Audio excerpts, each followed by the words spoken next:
नमस्कार दोस्तों, क्या आपने कभी सोचा है कि एक छोटा सा बीज कैसे बन जाता है ढेर सारे रसीले टमाटरों का पौधा। आज के इस वीडियो में हम आपको बताएंगे कि टमाटर की पूरी कहानी, बीज बोने से लेकर पौधे की देखभाल, फूल आने, फल लगने और आखिर में हार्वेस्टिंग तक।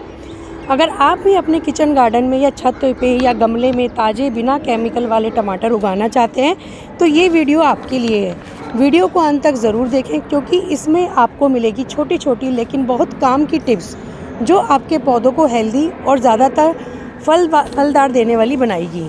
सबसे पहले किसी भी पौधे को लगाने से पहले हमें ये ध्यान रखना चाहिए कि उसे किस टेम्परेचर में और किस मौसम में लगाना चाहिए। टमाटर के पौधे को लगाने के लिए सबसे पहले जो उसका आइडियल टेम्परेचर होता है वो होता है 15 से 30 डिग्री के बीच में। जब आपके आसपास का एरिया, आप जिस एरिया में रहते हैं वहाँ का टेम्परेचर 15 से 30 डिग्री के बीच में हो तब आप इसके बीज बहुत आसानी से लगा सकते हैं। टमाटर के पौधों को लगाने के लिए या किसी भी वेजिटेबल प्लांट्स को लगाने के लिए टेम्परेचर बहुत ज़्यादा मायने रखता है, बहुत इम्पॉर्टेंट होता है। मौसम चाहे कोई भी हो लेकिन टेम्परेचर सबसे ज़्यादा मायने रखता है। आप अपने एरिया के अकॉर्डिंग, अपने एटमॉस्फेयर के अकॉर्डिंग टेम्परेचर चेक करके ही बीज लगाएं। बीज लगाने का सही टेम्परेचर, आइडियल टेम्परेचर मैं दोबारा बता रही हूँ, 15 से 30 डिग्री टेम्परेचर ही होना चाहिए। इस बीच में आपके जो बीज हैं वो बहुत जल्दी ग्रो करते हैं। चलिए दोस्तों आगे बढ़ते हैं। टेम्परेचर की बात हो गई, अब बात करते हैं बीज कैसा लें। बीज आपको हाइब्रिड क्वालिटी का लेना है, कोई देसी क्वालिटी का बीज आप ना लें क्योंकि किचन गार्डनिंग में देसी वाले बीज इतना अच्छे से आपको प्रोडक्शन नहीं देंगे, ना ही हार्वेस्टिंग देंगे। तो आपको हाइब्रिड क्वालिटी के ही बीज लेने हैं। और बीज को लगाने के लिए आपको जो सॉइल मिक्स तैयार करना है वो बहुत अच्छा होना चाहिए। सॉइल मिक्स के बनाने के लिए आपको लेना है इसमें 50% वर्मी कंपोस्ट और 50% ही कोकोपीट। और इस मिक्सचर को मिला के आप इसमें अगर बीज लगाएंगे तो आपके पौधे बहुत जल्दी जर्मिनेट होंगे। आप ये सारा मिश्रण तैयार करके उसमें अपने बीज को लगाएं। बीज को आपने ज़्यादा गहराई में नहीं लगाना क्योंकि टमाटर के बीज बहुत छोटे और हल्के होते हैं, उनको ऊपर की साइड ही रखें और हल्का सा मिट्टी से दबा दें। बस इतना ही करना है और हल्का सा पानी से स्प्रे कर दें, नमी उसके अंदर बनी रहे, बहुत ज़्यादा गीला आपको नहीं करना। अगर आप बहुत ज़्यादा उसको लोडेड पानी दे देंगे तो बीज जो है वो गहराई में चले जाते हैं और वो जर्मिनेट नहीं हो पाते। बीज लगाने के बाद आप अपने कंटेनर्स को या सीडलिंग ट्रे को एक छायादार जगह में रख दें जहां उनको छन के धूप आती हो, डायरेक्ट सनलाइट उन पे ना पड़े। इतना करने के बाद आप देखेंगे कि 10 से 15 दिन में ही आपके पौधे जो हैं वो इस लेवल पे पहुंच जाते हैं, 5 से 6 इंच के हो जाते हैं और आप इनको गमले में ट्रांसफ़र करने के लिए रेडी करना शुरू कर दीजिए और इनको धीरे धीरे हल्का हल्का धूप की साइड में लाना शुरू कर दीजिए। स्टार्टिंग में आपको इनको सिर्फ सुबह की धूप देनी है। जब पौधे और बड़े हो जाएं, इनकी जड़ें और मजबूत हो जाएं, तब आप इनको डायरेक्ट सनलाइट में रखिए। लेकिन स्टार्टिंग में 20 से 25 दिन आपने इनको सिर्फ मॉर्निंग की ही धूप देनी है, इवनिंग की या दोपहर की तेज़ धूप आपने इनको बिल्कुल नहीं देनी। जब पौधा आपका 20 से 25 दिन का हो जाए और उसमें आपको 4 से 5 पत्तियां दिखनी लग जाएं, ट्रू लीव्स उसमें दिखनी लग जाए, तब उसे आपको बड़े गमले या ज़मीन वाले एरिया में शिफ्ट करना चाहिए। गमले का साइज़ कम से कम 12 से 15 इंच होना चाहिए ताकि जड़ों को फैलने की पूरी जगह मिले। पौधों को थोड़ा गहरा लगाना फ़ायदेमंद होता है क्योंकि तने से नई जड़ें बनती हैं। ट्रांसप्लांट के बाद 1-2 दिन पौधे को हल्की छांव में रखना चाहिए, उसे डायरेक्ट सनलाइट से बिल्कुल बचाएं। यहाँ आपको एक बात और ध्यान रखनी है कि गमले में या ग्रो बैग में आप जो भी मिट्टी डालें उसका सॉइल मिक्स कैसा होना चाहिए।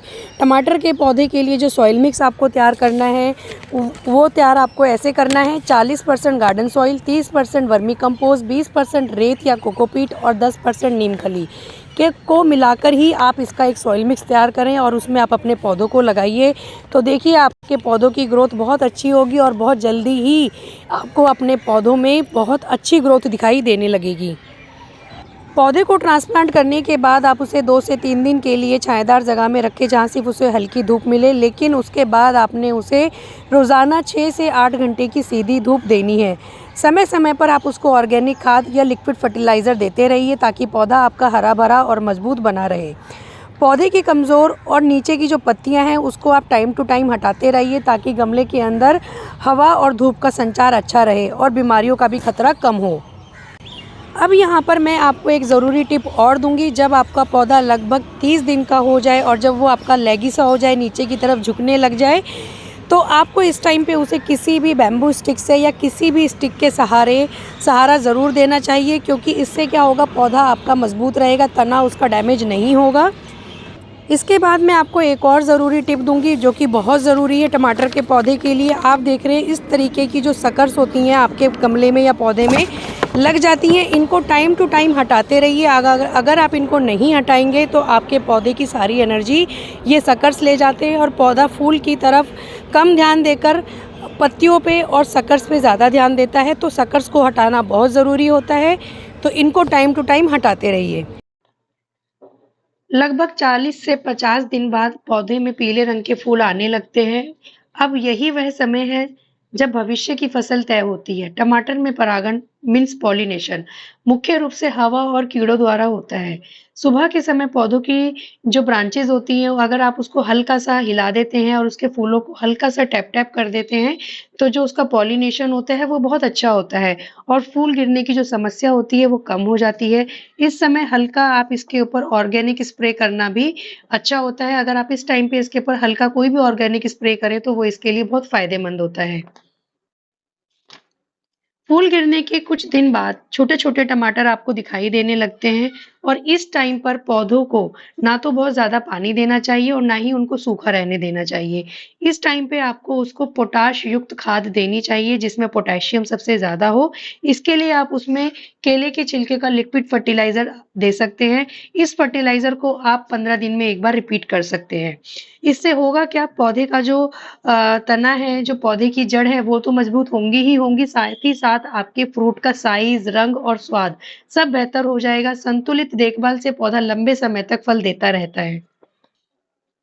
टमाटर उगाना कोई मुश्किल काम नहीं है, बस सही जानकारी, थोड़ा धैर्य और नियमित देखभाल की ज़रूरत होती है। एक छोटा-सा बीज सही देखभाल के साथ आपको ढेर सारी ताज़ी और स्वस्थ सब्जियाँ देके जाता है। यही किचन गार्डन की असली खुशी है। अगर आप भी अपने किचन गार्डन में ऐसे ऑर्गेनिक टमाटर चाहते हैं या कोई भी वेजिटेबल चाहते हैं, तो मेरे चैनल को ज़रूर सब्सक्राइब करिए। टाइम टू टाइम जो मैं केयर टिप्स बताती रहती हूँ, उनके नोटिफ़िकेशन आपको मिलते रहेंगे। तो उम्मीद करती हूँ आपको मेरा वीडियो पसंद आया होगा। पसंद आया तो चैनल को सब्सक्राइब ज़रूर करिए। तो मिलेंगे नेक्स्ट वीडियो में। Bye bye.